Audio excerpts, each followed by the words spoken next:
Welcome to Saugata's diary. SLST 9-10 Bangla candidates. আজকের topic লোক সাহিত্য। লোক সাহিত্য থেকে যত ধরনের প্রশ্ন হয় সবগুলোকে আমরা এক জায়গায় করব।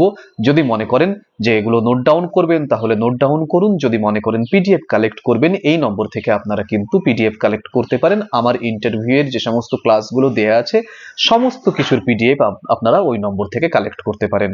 শুরু করছি লোক সাহিত্য। তার আগে বলে রাখি, ভিডিওটি অবশ্যই যদি ভালো লেগে থাকে তাহলে শেয়ার করবে এবং অবশ্যই চ্যানেলটি সাবস্ক্রাইব করবে, কারণ খুব অল্প পরিসরে খুব অল্প সময়ের মধ্যে সৌগতস ডায়েরি একটা ছোট্ট ভিডিওতে অনেক ইনফরমেশন আপনাদের কাছে এনে দেয়।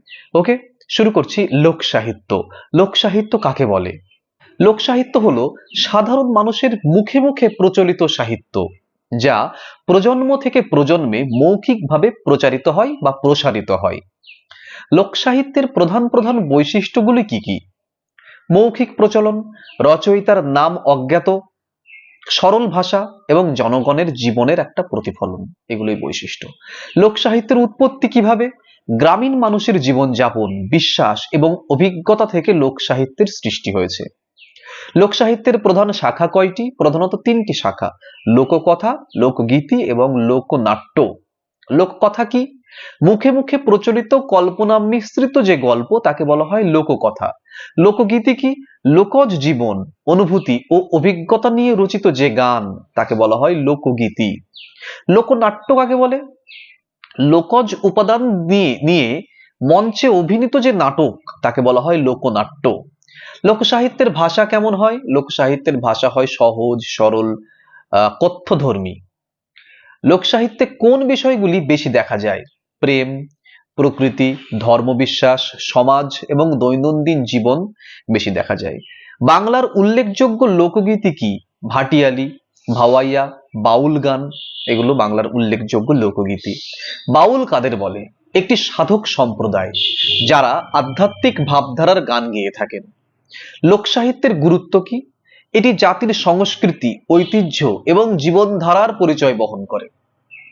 লোকসাহিত্যে অজ্ঞাতনামা রচয়িতা বলতে কি বোঝায়?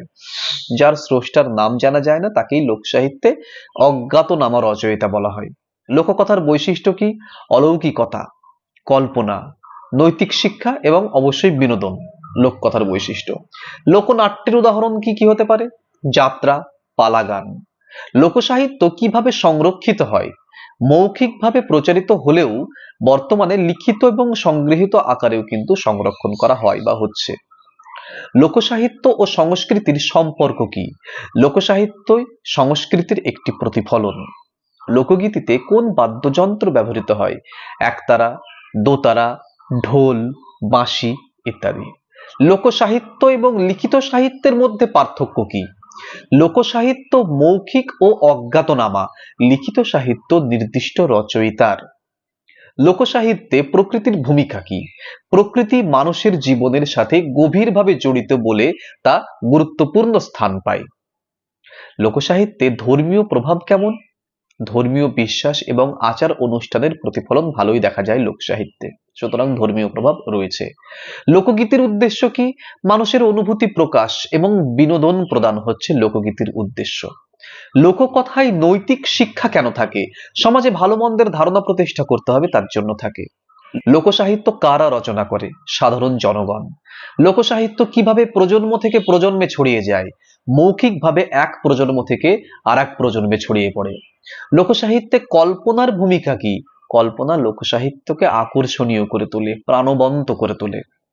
লোকনাট্যের বৈশিষ্ট্য কি? গান, নাচ, অভিনয় এবং লোকজ উপাদানের সমন্বয় ঘটে এখানে।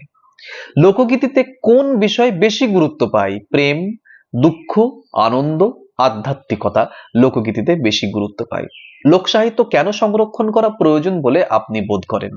সংস্কৃতি এবং ঐতিহ্য রক্ষার জন্য অবশ্যই লোকসাহিত্য সংরক্ষণ করা প্রয়োজন। লোকসাহিত্য সমাজে কি ভূমিকা পালন করে? মানুষকে শিক্ষা দেয়, বিনোদন দেয়, সামাজিক মূল্যবোধ প্রদান করে, অর্থাৎ ভ্যালুজ সৃষ্টি করে। এই ছিল লোকসাহিত্য সম্পর্কে সমস্ত প্রশ্ন উত্তর। যা ধরবে এর মধ্যেই ধরবে, যদি এর বাইরেও করে আপনি যদি এই টোটাল ভিডিওর স্পিরিটটাকে আপনি গ্যাদার করতে পারেন, এখান থেকেই কিন্তু আপনারা প্রশ্নের উত্তর দিতে পারবেন। অনেকে কিন্তু লোকসাহিত্যটা চেয়েছিলেন, কমেন্ট সেকশনে অনেকজন বলেছেন যে স্যার লোকসাহিত্য সম্পর্কে সমস্ত প্রশ্ন উত্তর এক জায়গায় করে দিতে, সেটা কিন্তু করে দেওয়া হলো। এই ধরনের ছোট্ট ছোট্ট ভিডিওগুলো একদিন বাদে একদিন রোজ আসছে।